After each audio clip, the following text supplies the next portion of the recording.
El presidencialismo.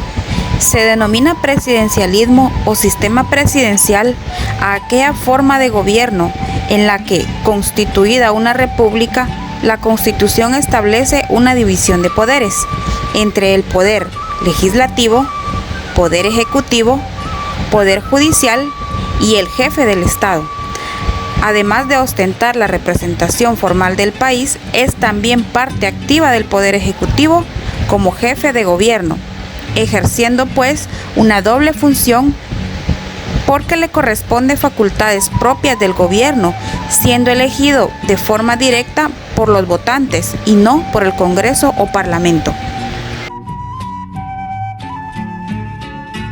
Antecedentes. El sistema presidencial de gobierno fue creado por los inmigrantes ingleses que llegaron a la costa este de los Estados Unidos, huyendo de los excesos de la corona. Sin embargo, algunos autores afirman que el concepto de separación de poderes fue consagrado en la Constitución de los Estados Unidos de América de 1787, con la creación del cargo de presidente de Estados Unidos y a la vez del Congreso de Estados Unidos, sistema donde el presidente era el jefe del Estado, pero responsable de sus actos ante el Congreso.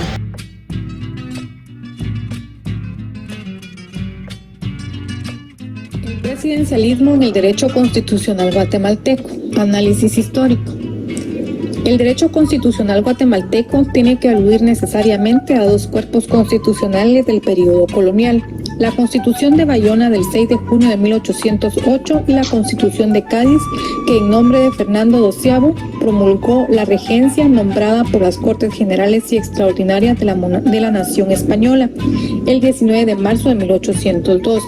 La Constitución de Bayona surge de un plan de Napoleón, en virtud de que él sintió temor de que se reunieran las diversas cortes que existían en España, y por ende Napoleón convoca en Bayona a una asamblea de notables españoles, pero solo acuden 75 de los 150 convocados.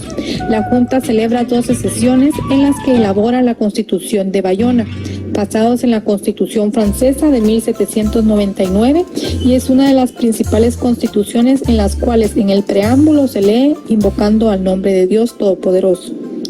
La misión principal de esta corte es la de fiscalizar los actos del Poder Ejecutivo, elevar quejas y fijar los gastos del Estado. No son cortes soberanas y legislativas, ya que es el rey el que sanciona o rechaza los proyectos de ley que éstas elaboran. El Estatuto de la Constitución de Bayona es una constitución que tiene elementos que proceden del imperio de Napoleón y de los principios revolucionarios. El absolutismo, Bayona y Cádiz. El poder reducir como consigna del pensamiento liberal era el del monarca absoluto, que encarnaba al Estado y constituía la fuente de la autoridad y la del rey.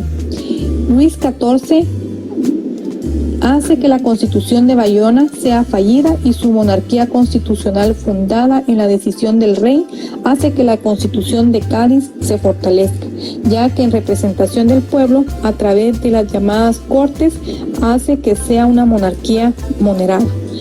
Cuando se habla del absolutismo, se dice que fue un tipo de gobierno y un régimen político monárquico típico del antiguo régimen, es decir, del periodo anterior a la Revolución Francesa. En este sistema, todo el poder residía en el rey, y este poder no podía estar limitado por ninguna medida, excepto por la ley divina, siendo representación divina de Dios, y por lo tanto no estaba sujeto a las normas terrenales. Escribió Luis XIV las características propias del absolutismo. Al afirmar a Francia como una monarquía y al rey su representación política, afianza el concepto incubado en la época feudal de reunir en uno solo el de soberanía y propiedad. Desconoce el concepto de soberanía popular y se arroga la de nación y del Estado. No dimensiona al individuo como titular de una porción del poder constituyente, anulando su libertad frente al paternalismo del monarca y de su Estado. Concreta la autoridad total en la y la monarquía, reuniendo el poder ejecutivo, legislativo y judicial como fuente originaria y como última instancia, y asocia el poder que ejerce y representa a un poder delegado por Dios, no por el pueblo, lo que lo hace posible de una sanción divina, mas no de una terrenal.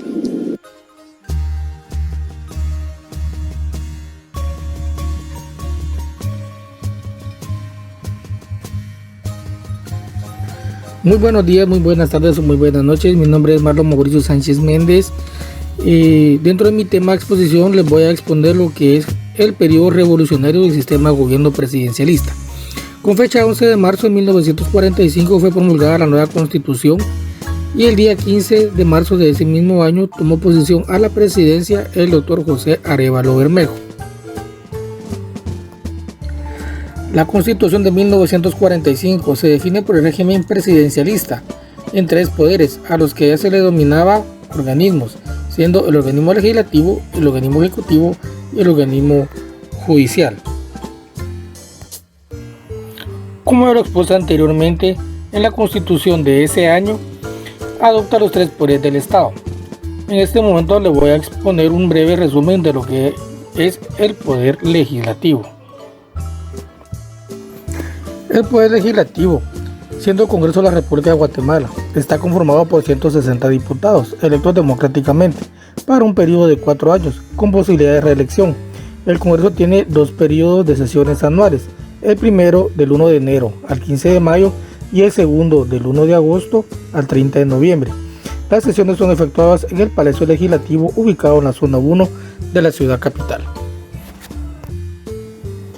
En este momento les haré una breve exposición de lo que es el Poder Ejecutivo.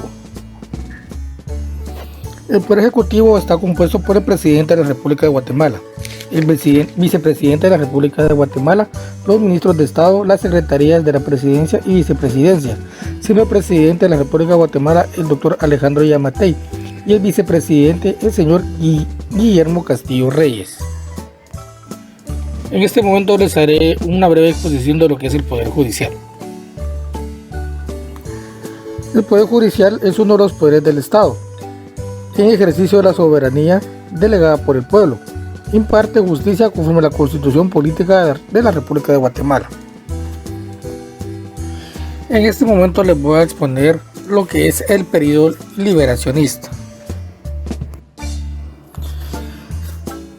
Durante la Guerra Fría del año 1954, siendo una guerra entre Estados Unidos y la Unión Soviética, el coronel Jacobo Arbenz Guzmán entrega el gobierno a un sucesor interino, después de su renuncia a la presidencia en el segundo periodo de su gobierno, estructurado bajo la normativa de la Constitución de 1945. El 2 de febrero de 1956 se promulgaba la nueva Constitución Política de la República. Como las anteriores, se pronuncian por un gobierno republicano, democrático y representativo, en el que la soberanía radica en el pueblo y el poder es ejercido por los organismos ejecutivo, legislativo y judicial. En relación a la forma de gobierno, ratifica el régimen presidencialista, estructurando los tres organismos que, de acuerdo a sus postulados, no tienen subordinación entre sí. Al igual que las otras constituciones, el organismo ejecutivo, el presidente tiene un periodo de 6 años y es reelegible en 2 periodos intermedios.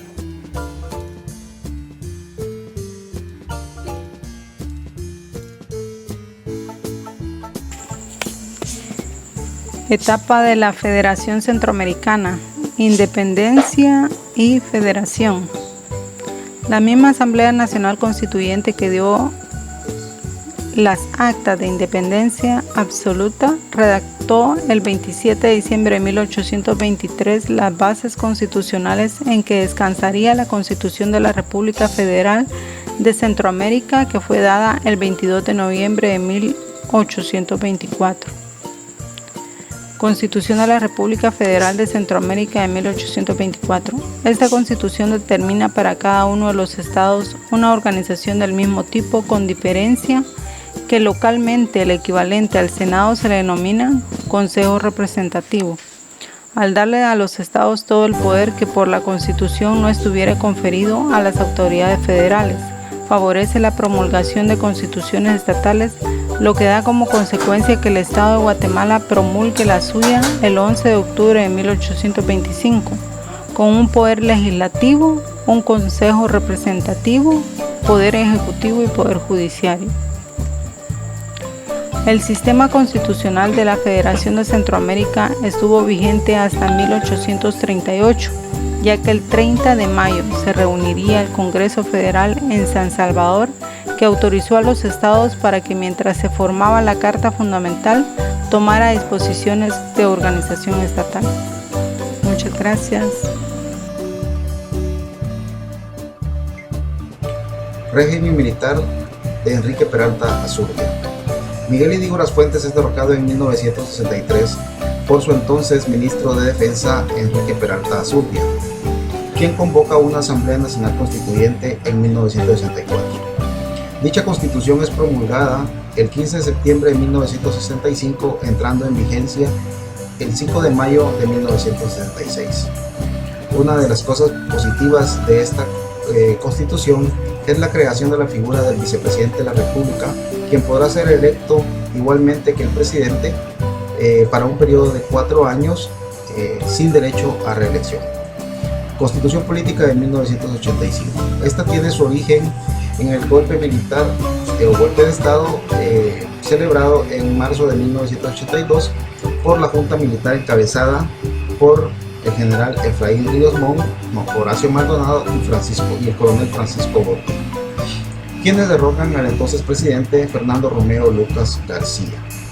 Este gobierno provisional en un inicio contaba con el respaldo popular de la población, respaldo que se pierde a raíz de la autoproclamación como presidente del general Efraín Ríos Montt, quien pretendió establecer un sistema de gobierno teocrático en virtud de que él era un fanático religioso. En 1983, el general Efraín Ríos Montt es derrocado por el general Óscar Mejía Víctores, quien convoca una Asamblea Nacional Constituyente en 1984. El 31 de mayo de 1985 es promulgada nuestra actual Constitución Política de la República, la cual entra en vigencia el 14 de enero de 1986 con la toma de posesión del presidente democrático Vinicio Cerezo Arévalo. En conclusión, podemos decir que el sistema presidencialista es un sistema de gobierno adoptado por la mayoría de países americanos posterior a su independencia de la corona española y que nace como una contraposición a los sistemas monárquicos de aquella época, los cuales cometían un sinnúmero de abusos en contra de la población. Asimismo, la mayoría de países que adoptan el sistema presidencialista como sistema de gobierno también tienden a adoptar el sistema político de democracia, el cual permite a los habitantes de un estado, en el caso específico de Guatemala, quienes tenemos la facultad de elegir a nuestros gobernantes de manera libre y secreta a través de lo que es el sufragio universal por el voto. Una característica muy importante del sistema presidencialista, en el caso nuestro de Guatemala, es que el único organismo del Estado sobre el cual la población no tiene una injerencia directa en su elección es el organismo judicial, ya que los magistrados de la Corte Suprema de Justicia son electos por el Congreso de la República en virtud de esa democracia representativa que como ciudadanos le delegamos a los diputados al Congreso de la República.